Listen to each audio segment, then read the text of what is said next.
Assalamualaikum warahmatullahi wabarakatuh. Saya Nur Asia, calon guru penggerak Angkatan 8 dari Kota Palembang, SMK Penerbangan Sriwijaya.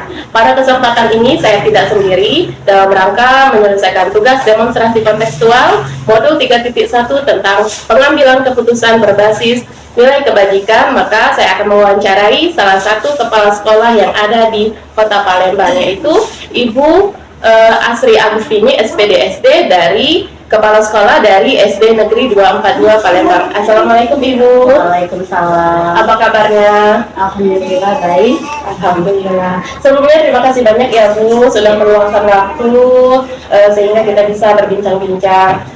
Pada hari ini saya mau mewawancarai Ibu tentang pengalaman Ibu terkait pengambilan keputusan. Ada beberapa pertanyaan. Boleh ya Bu ya? Boleh. Baik. Yang pertama nih Bu, selama ini Ibu sebagai kepala sekolah pasti banyak pengalaman ya Bu ya. Bagaimana Ibu dapat mengidentifikasi kasus-kasus yang merupakan dilema etika dan juga bujukan moral? Baik. Memang ya, kalau sudah menjadi seorang kepala sekolah itu pasti kita dituntut untuk selalu bertanggung jawab atas setiap masalah yang timbul. Saya biasanya mengidentifikasi apakah itu masalah yang termasuk ke dalam dilema etika ataukah itu ke dalam bujukan moral. Itu kalau ini dilema etika itu lebih kepada permasalahannya itu ke yang mana yang sisi benar dan satu laginya juga benar. Jadi seperti itu. Kalau yang bujukan moral itu setiap permasalahannya itu larinya ke ranah hukum. Jadi pasti ada yang benar dan salah, seperti itu. Oke, jadi kalau dilema etika itu permasalahannya berhadapan antara yang benar dan yang benar. Kalau sudah permasalahan hukum berarti itu sudah masuk ke bujukan moral. Baik. Nah, selama ini bagaimana Ibu menjalankan pengambilan keputusan di sekolah Ibu, terutama pada kasus yang benar dengan benar tadi? Oke, kalau yang untuk kasus masalah yang menyangkut masalah-masalah yang berhubungan sama benar dan benar itu biasanya saya selaku kepala sekolah itu rembukan dulu. Jadi segala sesuatu itu dibicarakan, dimusyawarahkan, baru nanti pengambilan keputusannya. Jadi biasanya saya itu bekerja sama dengan para wakil kepala sekolah. Jadi rembukan dulu dengan para wakil kepala sekolah. Lalu biasanya saya juga mencari fakta-fakta dulu terkait permasalahan yang sedang terjadi. Jadi tidak mendengar dari beberapa pendapat atau isu-isu seperti itu. Jadi memang mencari kenyataannya yang terjadinya seperti apa. Jadi mengumpulkan fakta di lapangan itu seperti apa. Selalu rembukan dengan yang para wakil kepala sekolah tadi atau pihak-pihak yang terlibat. Jadi itu menutup celah untuk orang-orang yang tidak terlibat itu untuk tidak andil gitu. Jadi lebih kepada yang terlibat saja seperti itu. Lalu bermusyawarah terhadap yang terlibat tadi atas rembukan juga dengan para wakil kepala sekolah seperti itu. Baru nanti pengambilan keputusan yang terbaik yang setelah dimusyawarahkan yang memang kepentingannya itu untuk kepentingan mengutamakan kepentingan orang banyak seperti itu. Oh begitu. Jadi memang musyawarah yang benar ya, dan ya pastinya benar. Kita tidak usah melibatkan orang yang tidak penting karena itu bakal menambah masalah. Iya, seperti itu. Oke. Jadi langkah-langkahnya itu tadi bagaimana Bu Prosedur? Jadi langkah-langkah yang pertama tadi yang pastinya itu tadi kita mencari sumber data. Jadi sumber data kita didapat dari fakta. Jadi bukan berdasarkan opini semata. Jadi tadi mengumpulkan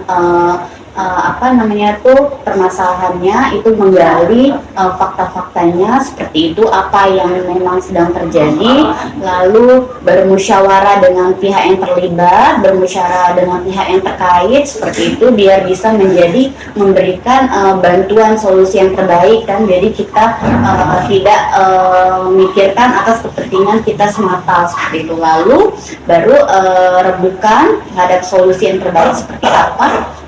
lalu memikirkan juga dampak terhadap keputusan yang kita ambil. Jadi kita juga harus memikirkan ketika keputusan itu sudah kita ambil, kita mampu menentukan efeknya akan seperti apa, lalu kita bisa memikirkan juga solusinya jika efek buruknya itu akan muncul. Jadi kita sudah memikirkan setelah kita keputusan itu, kita sudah tahu kayak itu apakah banyak dampak buruk, apakah banyak dampak tidak buruknya seperti itu, lalu baru pengambilan keputusan. Oke, berarti dilihat itu bukan hanya dampak sekarang juga ya, tapi lebih ke jangka panjang. Iya, benar. Begitu. Oke. Terus hal-hal apa saja Bu yang selama ini Ibu anggap efektif dalam pengambilan keputusan pada kasus-kasus dilema etika ini? Oke, kalau yang itu tadi untuk yang efektif itu efektif sekali jika kita memusyawarahkan. Itu musyawarah untuk mengambil mufakat tadi. Jadi hasil yang didapat itu bukan serta-merta untuk kepentingan semata kita seperti itu, atau bukan serta-merta kita menguntungkan ke salah satu pihak seperti itu. Jadi musyawarah itu diambil dengan mufakatnya seperti apa, lalu bisa mengutamakan kepentingan orang banyak tadi. Jadi tidak hanya salah satu pihak. Benar. Oke. Hal-hal apa saja sih Bu yang selama ini Ibu lakukan yang merupakan tantangan? Tantangan apa sih yang biasa Ibu temui gitu selama pengambilan keputusan ini? Iya, kalau tantangan itu pasti akan selalu ada. Tinggal kita menyikapinya seperti itu. Jadi memikirkan jalan keluarnya. Jadi ibaratnya itu kita fokus kepada tujuannya seperti itu. Nah, kalau tantangan itu lebih kepada ini tadi sikap terbuka. Jadi terkadang orang-orang tuh tidak terbuka akan suatu masalah yang terjadi. Baik itu akan kejadiannya maupun saat pemberian solusinya. Jadi makanya kurangnya keterbukaan yang menjadi tantangan sih kalau menurut saya seperti itu. Tinggal kita bagaimana mengedukasi, tinggal kita bagaimana memberikan pemahaman terhadap kejadian tersebut kayak itu, terlebih kepada diri kita juga seperti itu, karena kita juga menjadi bagian untuk bisa bertanggung jawab terhadap suatu masalah yang terjadi. Oke, berarti berupa ya keterbukaan tadi Bu ya, karena memang kalau orang yang nggak terbuka kita nggak bisa dapat solusinya gitu ya. Baik. Terus dalam memiliki sebuah, maksud saya begini Bu, ketika dihadapkan suatu masalah tersebut, apakah Ibu punya jadwal tertentu gitu atau tata kelola waktu dalam menyelesaikan masalah? Apakah memang Ibu langsung menyelesaikan di tempat atau memiliki sebuah jadwal khusus gitu loh Bu untuk menyelesaikan suatu masalah itu, untuk mengambil keputusan itu? Biasanya sih saya itu masalahnya tuh di filter. Jadi seperti jika ada masalah itu yang memang ringan, yang memang bisa dipecahkan pada saat itu juga tanpa diulur-ulur waktunya, seperti itu, tidak melibatkan terlalu banyak pihak, seperti itu bisa biasanya. Nah, jadi masalah-masalahnya memang cukup ringan, itu bisa langsung diselesaikan pada saat hari itu juga. Tapi jika memang masalah itu banyak pelibatan beberapa pihak, maka itu biasanya itu kan butuh step-step. Jadi seperti misalnya pemanggilan dulu pihak-pihak yang terkait seperti itu untuk mengumpulkan fakta-fakta tadi, seperti yang saya bicarakan tadi sebelumnya ya.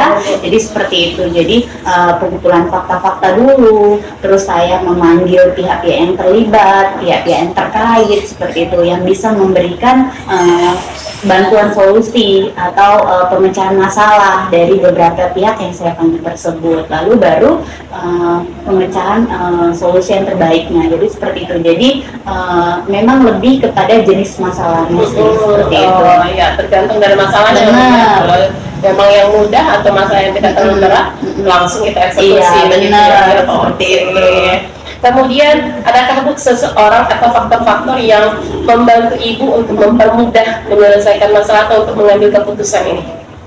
Oke, untuk itu sih paling lebih kepada faktor yang mempermudah tadi ya. Faktor muda atau seseorang yang Iya, biasanya dari ini apa namanya tuh keterbukaan tadi kan, keterbukaan. Jadi faktornya itu menentukan juga. Jadi seperti apa tuh namanya efektivitas kita dalam pengambilan keputusan itu seperti itu kan. Jadi bisa menjadi faktor penunjang kita. Oke. Nah Bu, yang terakhir nih. Iya. Dari semua hal yang telah Ibu sampaikan, pembelajaran apa sih yang Ibu petik dari pengalaman Ibu dalam mengambil keputusan dilema etika ini?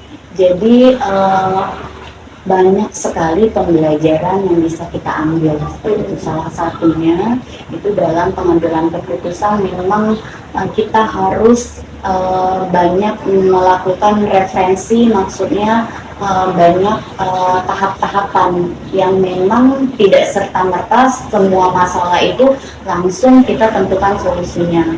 Jika memang itu banyak pelibatan banyak pihak, maka itu tadi. Jadi ada hal yang memang kita harus lakukan agar solusi yang kita berikan terhadap masalah itu tidak salah dan tidak merugikan banyak pihak. Lalu pembelajaran lain adalah seorang pemimpin itu harus bertanggung jawab, harus ada jiwa tanggung jawab yang penuh terhadap situasi sekolahnya, terhadap masalah-masalah yang timbul. Jadi dengan begitu integritasnya itu akan muncul sendiri. Luar biasa sekali, memang banyak sekali ya Bu ya pelajaran yang bisa diambil dari proses pengambilan keputusan ini ya Bu ya. Baik Ibu, terima kasih sekali atas jawabannya. Semoga apa yang sudah didapat ini dapat mendapatkan ilmu yang bermanfaat juga bagi saya. Terima kasih sekali lagi ya Bu atas waktunya.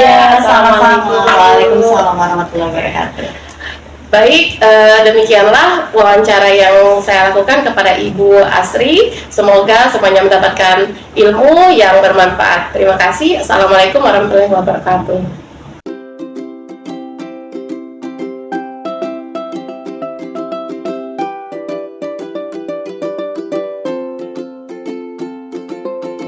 Assalamualaikum warahmatullahi wabarakatuh. Salam dan bahagia. Kali ini saya bersama Bapak Dr. Andes Haji Soekarno YSMM sebagai Kepala SMK Penerbangan Sriwijaya melanjutkan wawancara terkait tentang pengambilan keputusan berbasis nilai kebajikan sebagai pemimpin. Assalamualaikum Bapak. Waalaikumsalam. Iya. Apa kabarnya Bapak? Alhamdulillah sehat. Alhamdulillah. Sebelumnya terima kasih banyak Pak karena sudah meluangkan waktunya sehingga Nur bisa wawancara kepada Bapak untuk mengambil ilmu dari pengalaman Bapak terkait pengambilan keputusan berbasis nilai kebajikan sebagai pemimpin ini. Ada beberapa pertanyaan nih Pak yang ingin tanyakan. Pertama nih, Bapak pasti sudah banyak sekali pengalaman terkait tentang pengambilan keputusan di mana dihadapkan suatu keputusan yang benar dan benar, ada juga dengan keputusan yang benar dengan salah, permasalahan yang benar dengan salah. Bagaimana cara Bapak mengidentifikasikan atas keputusan maksudnya yang benar dan yang benar dan salah tadi? Baik, terima kasih kepada Bu Nur Asia NPD. Untuk pengambilan keputusan ini biasanya ada 5 ya. Kita ambil yang pertama itu mendefinisikan masalah. Artinya masalahnya ini apa? Kita cari dulu misalnya dengan laporan kan. Benar artinya. Artinya kalau memang persoalannya itu masalahnya itu misalnya guru atau siswa atau di masyarakat, kan tentunya kita mendefinisikan dulu masalah itu. Kita tahu dulu masalahnya itu apa. Sesudah itu baru kita cek ya satu persatu. Jadi artinya kalau yang bermasalah itu misalnya si A dengan si B, si A diambil dulu datanya, baru si B, baru nanti kita cross check dan didiskusikan. kira seperti itu, supaya tidak salah mengambil keputusan. Nah, yang kedua untuk selanjutnya yaitu mencari alternatif solusi. Ini pada saat yang bermasalah tadi kita tawarkan ada beberapa opsi, misalnya kan, misalnya berantem, siswa berantem, siswa A, siswa B, kita carikan alternatif solusinya. Solusinya misalnya perdamaian. Jadi kalau damai itu antara kedua belah pihak saling memaafkan, saling memahami gitu. Tapi apabila pihak satu itu tidak mau berdamai, biasanya ada juga yang seperti itu, ya kita serahkan kepada pihak yang berwajib. Tapi pada saat akan kita serahkan kepada pihak yang berwajib, biasanya mereka itu menerima, mencari alternatif solusi. Nah, yang ketiga, tentunya kita juga untuk keputusan itu mengevaluasi alternatif solusi tadi. Artinya kan kita tawarkan tadi ada opsi A, opsi B, opsi C. Kalau mereka menerima, ya alhamdulillah. Nah, itu makanya dicari alternatif solusi. Selanjutnya yang keempat itu pengambilan keputusan lewat konsensus. Artinya semua pihak itu suka, ya, senang menerima keputusan itu sehingga tidak menimbulkan masalah di kemudian hari. Istilahnya itu rela, suka sama suka, ridho sama ridho. Kalau ada yang ngedumel biasanya berlanjut masalah itu, belum puas, ini terpuaskan, itulah perlunya nanti perjanjian, ya. Dan kalau di dalam forum yang ramai tentunya bukan masalah satu saja, di dalam rapat itu semuanya harus setuju. Artinya apa? Meminimalkan konflik. Kalau semuanya setuju, ya kita ambil keputusan itu. Dan keputusan itu tanggung jawab bersama. Kalau di sekolah ya tanggung jawab apa keputusan itu ada di kepala sekolah. Dan kalau seluruh guru sudah setuju, ya resiko apapun kita ambil dan kita tanggung jawab dan tegas. Saya selama jadi kepala sekolah selalu tegas, tidak pernah, bukan tidak pernah ya, berusaha untuk kalau sudah diputuskan kita tanggung jawab apapun yang terjadi dan apapun risikonya. Alhamdulillah selama ini yang diputuskan tegas, keputusan tidak mencela-mencela. Kalau sudah percaya kita putuskan berhenti tidak bisa lagi, tidak naik misalnya, tidak naik. Itu seperti itu. Jadi yang terakhir itu keputusan harus, yang kelima itu pengambilan keputusan secara tegas dan tidak mencela-mencela.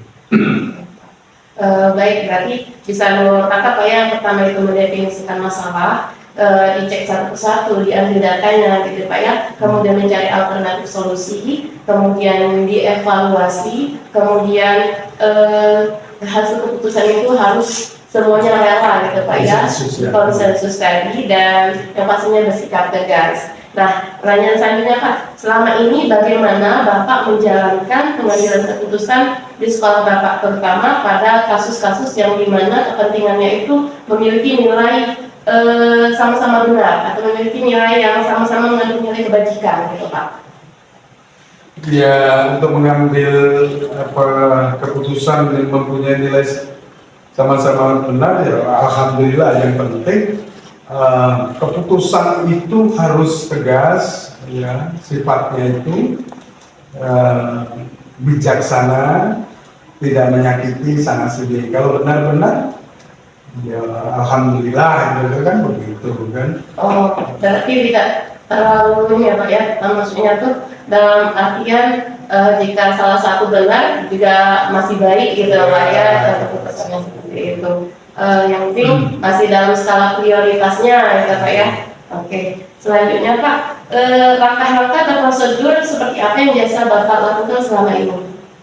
Langkah untuk mengambil keputusan ini misalnya yang dalam pertikaian ya, atau dalam rapat, kalau misalnya berselisih katakanlah siswa berantem gitu ya, artinya dipanggil dulu dengan mencari alternatif solusi tadi, dipanggil dulu A, dinasihati apa masalahnya, baru dipanggil si B yang bermasalah, dinasihati, yang ketiga baru kalau sudah tahu dulu persoalannya, kita temukan dan kita damaikan dengan perjanjian misalnya seperti itu.